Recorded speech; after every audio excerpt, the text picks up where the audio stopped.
বলুন মন্ত্রীমশাই, এত রাতে আমাদের ডাকলেন কেন?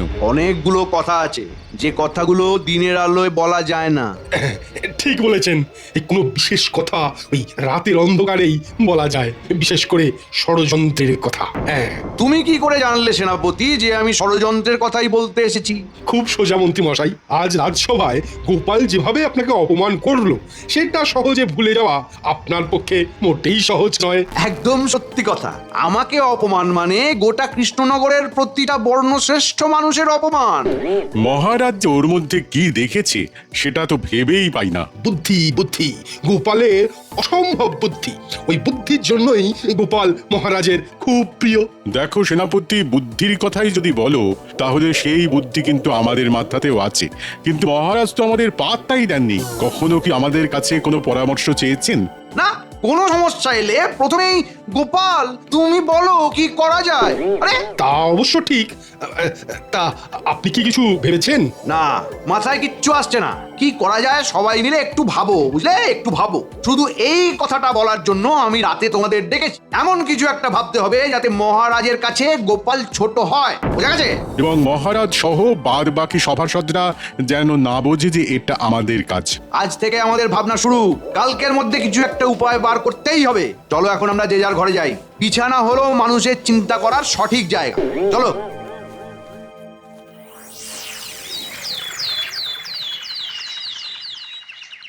বুঝলে উজির, অনেকদিন হলো কৃষ্ণচন্দ্রের সাথে আমাদের কথাবার্তা হয়নি। কৃষ্ণচন্দ্রের সাথে একটু মশকরা করতে ইচ্ছে করছে। মশকরা করবেন? তা আপনার হঠাৎ করে মশকরা করার কথা কেন মনে হলো জাহাপানা? ওই গোপালের কথা মনে পড়লো। আসলে গোপালের মতন একজনকে আমি যদি আমার দরবারে পেতাম তাহলে কি ভীষণ ভালো হতো। এটা আপনি যথার্থই বলেছেন জাহাপানা, কিন্তু কিছুর বিনিময়েই গোপালকে আমাদের এখানে আনা যাবে না। হ্যাঁ উজির, গোপালের এই রাজভক্তি, নিজের মাতৃভূমির জন্যই এই দরদ, এটা আমার ভীষণ ভালো লাগে। ও শত প্রলোভনেও কৃষ্ণনগর ছেড়ে ওর মহারাজকে ছেড়ে আসবে না। আপনার মনের ইচ্ছেটা আমাকে জানান, আমি যথাসাধ্য চেষ্টা করব। তুমি একটা কাজ করো, তুমি ছদ্মবেশ ধরে কৃষ্ণনগরে চলে যাও। এমন কিছু একটা বুদ্ধি বার করো যাতে বেশ মজা পাওয়া যায়, কেমন? আর এই ফাঁকে গোপালকে কিছুদিনের জন্য এই মুর্শিদাবাদে আনা যায়। যথা আজ্ঞা জাহাপানা। তুমি দেরি করো না, যা করা রাজি করো। ওখানে যখন যাচ্ছ তখন কৃষ্ণচন্দ্র সম্পর্কে যে গুজবগুলো শুনেছিলে সেগুলো সম্পর্কে একটু খবর নিয়ে নিও। ওই খবর কার কাছে পাবে বলো তো? ওটা আর বলতে হবে না, দুর্বুদ্ধির বিশ্বকোষ মন্ত্রীর কাছে। বাহ বাবা বাবা, তোমার বুদ্ধি কিন্তু খুলছে, এটা খুব ভালো লক্ষণ।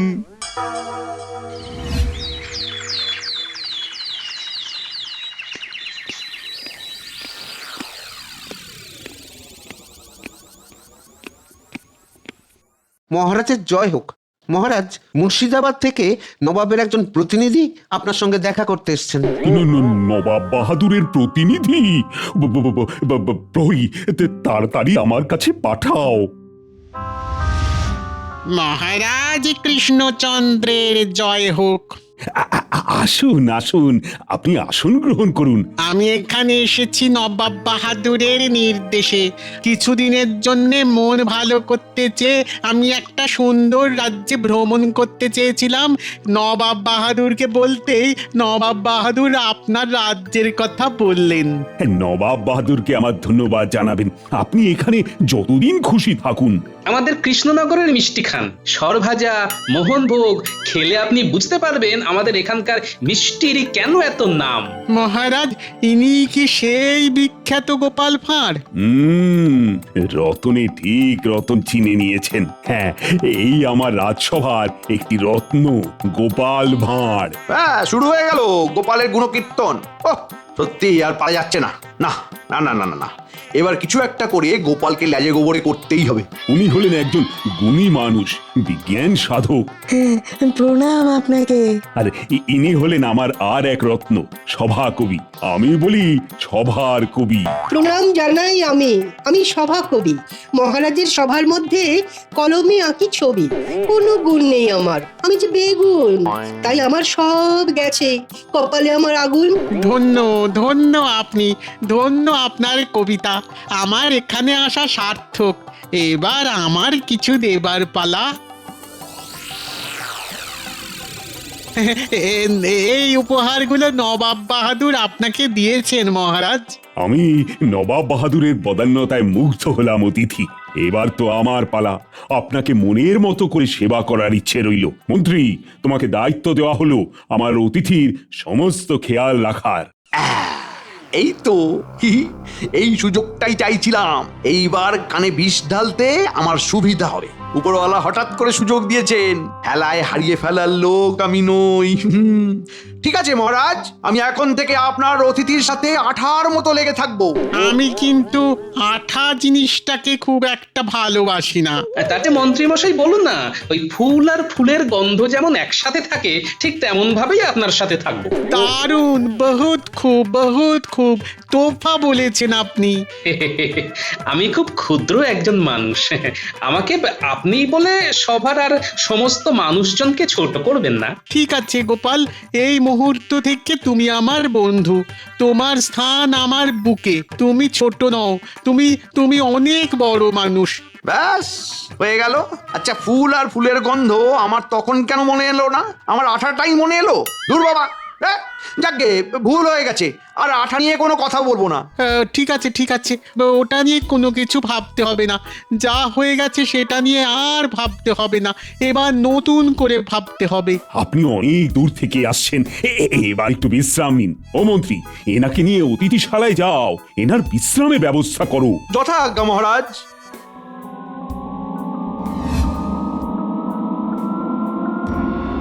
এইবার এই নবাব বাহাদুরের অতিথিকে মহারাজের নামে একটু কান ভারী করতে হবে। মন্ত্রীর মুখটা কেমন হাসি হাসি, নিশ্চয়ই কিছু একটা ভাবছে। দেখি তো একটু বাজিয়ে। মন্ত্রী মশাই, এখানকার অবস্থা কেমন? এই তো ঠিক জায়গায় প্রশ্নটা করেছে। এবার রসিয়ে উত্তরটা দিতে হবে। আগে একদম ভালো না। গোপাল খুব ভালো মানুষ নয়। না, একদম নয়। মুখে মিষ্টি, ভিতরে বিষ। মহারাজ তো কিছু বুঝতেই চান না। তাহলে এগুলো বোঝাতে হবে নবাব বাহাদুরকে। একদম। আপনি কি তাড়াতাড়ি সব বুঝে গেলেন না? কত ভালো আপনি। একটা ছোট মুখে বড় কথা বলবো? বলুন মন্ত্রী মশাই, যেটা বলতে চান সেটা নির্ভয়ে বলে দিন। এই নবাব বাহাদুরের উজির মানুষটা না একদম ভালো না। ওর সাথে গোপালের ভালোই যোগাযোগ আছে। এটাও নবাব বাহাদুরকে একটু জানিয়ে দেবেন। এগিয়ে বাবা, এ তো দেখি আমার বদনাম আমার কাছেই করছে। ঠিক আছে, করো, কত করবে করো। তোমার সাথে এই খেলাটা খেলতে আমার খুব ভালো লাগছে। ঠিক আছে, নবাব বাহাদুরকে উজির সম্পর্কে সাবধান করে দেব। এই আর একটা অনুরোধ, আর একটা করবো। হ্যাঁ, করুন, নির্ভয় করুন। এই নবাব বাহাদুরকে একটু আমার হয়ে বলবেন যে কৃষ্ণনগরের মহারাজকে বরখাস্ত করে আমাকে সিংহাসনে যেন বসান। ওরে বাবা রে, এ তো দেখছি গাছে না উঠেই এক কাঁদি। ঠিক আছে, আমি দেখব। আমি এখন একটু বিশ্রাম করি, আমাকে একটু একা থাকতে দিন। ঠিক আছে, আমি এখন যাচ্ছি। কিছু প্রয়োজন হলেই আমাকে খবর দেবেন। হ্যাঁ, ঠিক আছে, আসি।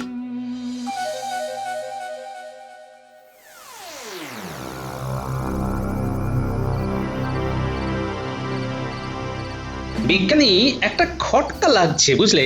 কি খটকা গোপাল, বলো শুনি। নবাব বাহাদুরের আত্মীয় বলে যিনি এসেছেন আমাদের রাজ্যে, তিনি গলাটা বিকৃত করে কেন কথা বলছেন এটাই তো বুঝতে পারছি না। তিনি কি তার পরিচয় লুকোতে চাইছেন? কিন্তু কেন? তুমি নিশ্চিত গোপাল যে উনি গলা বিকৃত করে কথা বলেছেন? 100% নিশ্চিত পণ্ডিত। কাল বিষয়টা রাজসভায় আমি তুলবো, দেখো না, কালকেই সব পরিষ্কার হয়ে যাবে।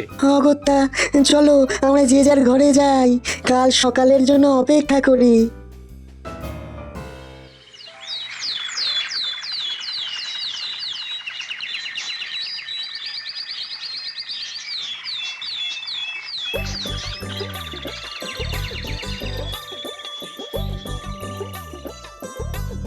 হ্যাঁ মান্যবর, বলুন, কাল রাতে আপনার ঠিক মতো ঘুম হয়েছে তো? হ্যাঁ মহারাজ, খুব ভালো ঘুম হয়েছে। সকালে পাখির ডাকে ঘুম ভাঙলো। আমি খুব ভালোভাবে নজর রেখেছিলাম মহারাজ, ওনার কোনো অসুবিধা হতে দিইনি। বাহ বাহ, এই তো মন্ত্রী ভালো কাজ করেছে। তাহলে মন্ত্রীর বেতন কিছু বাড়িয়ে দেওয়া যেতে পারে, কি বলো গোপাল? হ্যাঁ মহারাজ, ভালো কাজ করলে তার তো একটা উপহার আছেই। আপনি মন্ত্রী মশাইয়ের বেতন বাড়িয়ে দিন মহারাজ। দেখো মন্ত্রী, গোপাল কিন্তু তোমার বেতন বাড়ানোর পক্ষে। এইদিকে তুমি হলে কিন্তু বলতে ঠিক উল্টোটা। এই রে, সত্যি করে বেরিয়ে না এলেই ভালো। না মহারাজ, আপনি আমাকে গোপালের বিরুদ্ধে যেমন ভাববেন না। আমি যুক্তিবাদী, রাজকোষাগার দেখে বিচার করি। আপনি তো আবেগতাড়িত হয়ে বলেই খালাস। আমার কিন্তু সব দিক দেখতে হয়। মহারাজ, আপনার কথা শেষ হলে আমি মহামান্য অতিথিকে কয়েকটা প্রশ্ন করতে পারি। স্বচ্ছন্দে গোপাল, আমি তোমার সব প্রশ্নের উত্তর দেব, কিন্তু তার আগে আমার একটা চাওয়া আছে মহারাজের কাছে। সেইটা চেনি, তারপর না হয় তোমার সব প্রশ্নের উত্তর দেব। তুমি রাজি তো গোপাল? অবশ্যই মান্যবর। আপনি আপনার চাওয়াটা আমাকে বলতে পারেন, আমি সাধ্যমতো চেষ্টা করব আপনার চাওয়াকে পাওয়াতে পরিণত করতে। মহারাজ, আমি কাল মুর্শিদাবাদ ফিরে যাব। আপনার এখানে দিনটা ভালোই কাটালাম। আপনার আতিথেয়তায় আমি মুগ্ধ। আমি সব কিছু নবাব বাহাদুরকে গিয়ে জানাবো। কি রে বাবা, আমি কাল এত কথা বললাম, কই ওই কথাগুলো নিয়ে কোনো আলোচনা তো করলো না। ওটা কি মুর্শিদাবাদে ফিরে গিয়েই করবে নাকি? মহারাজ, আমি আপনার আতিথেয়তায় মুগ্ধ। আপনার কাছে একটা জিনিস চাই মহারাজ। নিশ্চয়ই, আপনি বলুন মানবর, আপনার কি দরকার? আপনাকে অদেও আমার কিছুই নেই। মহারাজ, আমি এমন একটা জিনিস আপনার কাছে চাইছি, সেটা কিন্তু খুব মূল্যবান নয়, অথচ অমূল্য। কাল থেকে পুরো ব্যাপারটাই কিরকম হিয়ালির মধ্যে দিয়ে চলেছে। আবার হিয়ালি। মূল্যবান নয় অথচ অমূল্য, সেটা কি? সেটা আমার কাছে সব সময় সর্বক্ষণের সঙ্গী হয়ে থাকবে। আমি যা করব সেও তাই করবে। সামনে থাকলেও আমি ছাড়া কেউ নেই, পেছনে থাকলেও আমি। এমনই মূল্যহীন অথচ অমূল্য একটি উপহার। মূল্যবান অথচ অমূল্য উপহার? ও মন্ত্রী, কি উপহারের কথা বলছেন মান্যবর? আন্দাজ করতে পারছো? ধরি করছি, কিন্তু ঠিক ধরতে পারছি না। মানে ঠোঁটে আসছে কিন্তু মুখে আসছে না। ও গোপাল, তুমি কিছু আন্দাজ করতে পারো? আমি একটু চিন্তা করি। কাল সকালে মান্যবরের হাতে উপহার পৌঁছে যাবে এই আশা করি। তার মানে কি গোপাল? মূল্যহীন অথচ অমূল্য উপহার তুমি কোথা থেকে পাবে? চিন্তা করি, কিছু তো একটা উপায় হবেই। আমিও তাই আশা করি গোপাল। একটি রাত আর কিছু মুহূর্ত সময় আপনাদের দিলাম মহারাজ। কাল সকালে মুর্শিদাবাদ যাবার আগে উপহার পেলেই আমি খুশি। আজ তবে এইটুকুই থাক। আমি একটু বিশ্রাম নিতে চাই। হ্যাঁ, নিশ্চয়ই নিশ্চয়ই, আপনি আপনার কক্ষে গিয়ে বিশ্রাম করুন। এ কি গেরো, কেউ কি আন্দাজ করতে পারছো? ও মন্ত্রী, তুমি তো আমার মন্ত্রণাদাতা। দেখি দেখি তুমি বলতে পারো কিনা। আমি ভেবে ফেলেছি মহারাজ, মূল্যহীন অথচ অমূল্য, আবার সমস্ত সময় কাছে থাকবে। কি হতে পারে? আরে কি মুশকিল, তুমি আমাকে প্রশ্ন করছো কেন? আমি তো তোমাকে জিজ্ঞাসা করলাম। খুব সহজ সরল একটা উপহার চেয়েছেন আপনার অতিথি। কি উপহার সেইটাই তো জানতে চাইছি। এই যে গোপাল, আরে তোমার তো খুব বুদ্ধি, বলো দেখি কি হতে পারে। মন্ত্রী মশাই, আপনি যখন ভেবেই ফেলেছেন তখন আপনি বলুন, আমরা শুনি। মহারাজ, নিতান্তই তুচ্ছ এবং একটি ক্ষুদ্র দ্রব্য। বলুন তো কি? আরে কে রে, তখন থেকে আমাকেই প্রশ্ন করে যাচ্ছে। হেয়ালি না করে ঠিকঠাক উত্তর দাও। ছাতা। ছাতা। ছাতা? শুধু একটা ছাতা? হ্যাঁ মহারাজ, শুধু একটা ছাতা। আপনার মহামান্য অতিথি কি বলেছেন একটু স্মরণ করুন। বলেছেন এমন একটি মূল্যহীন অথচ অমূল্য উপহার আমাকে দেবেন, যা সামনে থাকলেও আমার, পেছনে থাকলেও আমার সর্বক্ষণের সঙ্গী। হয়ে গেল। উনার কথার মধ্যেই তো উত্তর লুকিয়ে আছে। হ্যাঁ, ঠিক বলেছ। তোমার বেতন আমি বাড়িয়ে দেব গোপাল। এটাতে কিন্তু তুমি হেরে গেলে, আর আমার মন্ত্রী কিন্তু তোমাকে হারিয়ে দিল। এই হারে অনেক সুখ আছে মহারাজ। মন্ত্রী মশাই, আপনি অসাধারণ। আপনি 100-তে 100 পেয়েছেন।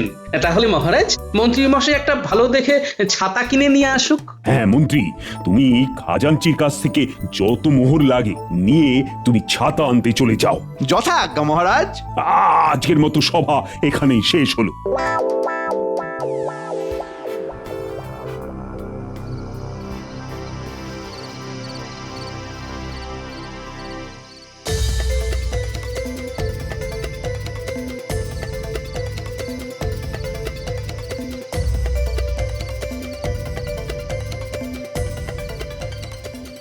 কি হলো? অনেক তো রাত হলো, এবার শোবে না? কি চিন্তা করছো তুমি?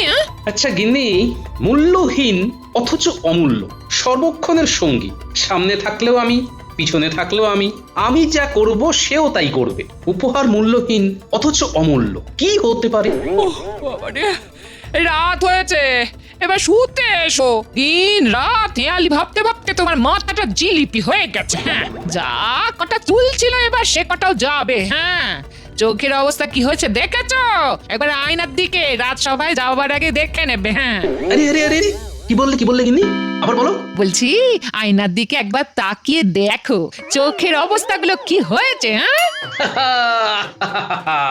ধিন ধিন তা ধিন ধিন তা ধিন ধিন তা, বাতিল হলো ছাতা, বাতিল হলো ছাতা। এই কি হলো? কি হলো? রাত দুপুরে নাচ শুরু করছো কেন? গিন্নি, মানুষ কেন নাচে আগে বলো? মানুষের আনন্দ হলে। আমার এই মুহূর্তে খুব আনন্দ হচ্ছে তাই নাচছি। গিন্নি, খাটের তলায় বাক্সের মধ্যে একটা সুন্দর আয়না আছে না, ওটা বার করো তো, বার করো।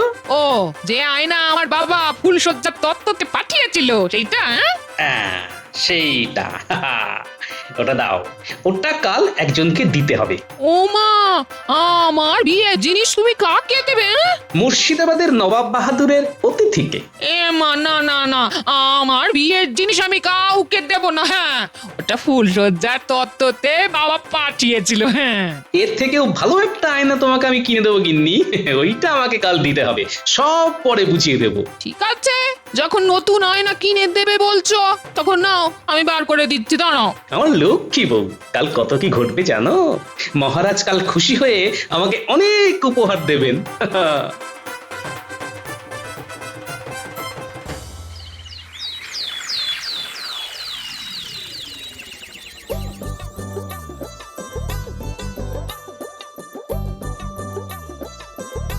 মহারাজ, যাবার আগে উপহারটা যদি পেতাম তাহলে খুব ভালো হতো। আপনার উপহার প্রস্তুত মান্যবর। মন্ত্রী কাল আপনার হেঁয়ালির পূর্ণ অর্থ আমাকে বুঝিয়েছে। তাই নাকি? আপনার মন্ত্রী আমার হেঁয়ালি বুঝতে পেরেছে? খুব কঠিন আপনার হেয়ালি মান্যবর, কিন্তু আমি তো মন্ত্রী। আমার মন্ত্রী মাঝে মধ্যে একটু ভুলচুক করে ফেলে বটে, কিন্তু ঘটে বুদ্ধিটা আছে। গোপাল কোথায় গেল? আমার মনে হচ্ছে মন্ত্রী বলছেন যেটা ভাবছেন না সেটা। আজ দেখো গোপাল দেরি করছে। আমি গোপালের জন্য অপেক্ষা করব মহারাজ। গোপালকে না দেখে আমি যাব না। বাবা, এ তো অন্ধ গোপাল প্রেম। ওই যে আসছে গোপাল, দেখছি চকচকে কপাল। মহারাজের জয় হোক। মান্যবর, আপনার উপহারটা আনতে একটু দেরি হয়ে গেল। কাল তো কথা হয়ে গেল, আবার উপহার নিয়ে আসার কি প্রয়োজন? প্রয়োজন আছে মন্ত্রী মশাই, তার আগে মহারাজের অতিথির সঙ্গে আমার কয়েকটা কথা আছে। ভয়ে বলবো নাকি নির্ভয়ে বলবো? ভয় কেন গোপাল? বলো বলো বলো, নির্ভয়ে বলো। মান্যবর, আপনার গলায় কি কোনো সমস্যা দেখা দিয়েছে? গলার স্বরটা খুব চেনা চেনা লাগছে, অথচ চিনতে পারছি না, এটা কেন মনে হচ্ছে মান্যবর? বুদ্ধি বটে গোপাল, তোমার বুদ্ধি বটে। তুমি ঠিক আমায় ধরে ফেলেছো। আমি যতই ছদ্মবেশ ধরি না কেন, আমি তোমার কাছে যে ধরা পড়ে যাব সেটা আমি ভেবেছিলাম। এই রে, উজির সম্পর্কে খুব খারাপ খারাপ কথা বলেছি তো। কি মন্ত্রী মশাই, নবাব বাহাদুরের উজির খুব খারাপ লোক না? হ্যাঁ, উজির মশাই, মাফ করে দিন, মাফ করে দিন, আমার খুব ভুল হয়ে গেছে। তোমাকে মাফ করতে পারেন একমাত্র মহারাজ। মহারাজ আপনার সম্পর্কে, এই কৃষ্ণনগর সম্পর্কে অনেক খারাপ কথা আমাদের কাছে জানিয়েছিল। তাই নাকি? নবাব বাহাদুর সেই সমস্ত গুজবে কান না দিয়ে উনি আমাকে এই কৃষ্ণনগরে আসার কথা বলেন, এবং এটাও বলেন যে আমি যেন ছদ্মবেশে যাই। যাকগে মন্ত্রীমশাই, তোমার উপহারটা দেখি। তুমি আমার হেঁয়ালি কি বুঝেছো দেখি। আগে ছাতা। ছাতা? হ্যাঁ, আমার হেঁয়ালিতে তোমার ছাতা মনে হলো। গোপাল, তুমি বলো, তুমি কি উপহার এনেছো মহারাজের পক্ষ থেকে? আয়না, দর্পণ উজির, সর্বক্ষণের সঙ্গী, সামনেও আপনি, পেছনেও আপনি, ওপরেও আপনি, নিচেও আপনি, মূল্যহীন অথচ অমূল্য।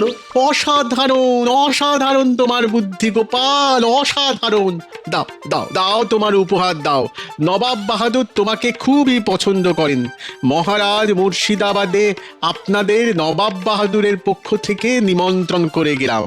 উজির, তোমাকে আমি যে কি বলে ধন্যবাদ দেব তার ভাষা নেই। তুমি মন্ত্রী ষড়যন্ত্র আমার কাছে বলে আমার এক ভীষণ উপকার করেছো। আমি এর সঠিক বিচার করব। আমি তাহলে এবার আসি, মুর্শিদাবাদে দেখা হবে। বিদায়। গোপাল, তোমার কাছে আমার ঋণের শেষ নেই। তুমি আবারও আমার সম্মান রাখলে। মহারাজ, আমি কৃষ্ণনগরের মান রাখতে পেরে নিজেকে ধন্য মনে করছি। নাও প্রহরী, নাও মন্ত্রী মশাইকে কারাগারে নিক্ষেপ করো। ক্ষমা ক্ষমা ক্ষমা ক্ষমা ক্ষমা করে দিন মহারাজ, মহারাজ মহারাজ মহারাজ, আমাকে ক্ষমা করে দিন। আমার খুব ভুল হয়ে গেছে মহারাজ, মহারাজ আমার খুব ভুল হয়ে গেছে, আমাকে ক্ষমা করে দিন মহারাজ, আমাকে ক্ষমা করে দিন। আমরা সবাই মিলে গোপালের নামে জয়ধ্বনি দিই। জয় গোপালের জয়। জয় গোপালের জয়, জয় গোপালের জয়, জয় গোপালের জয়।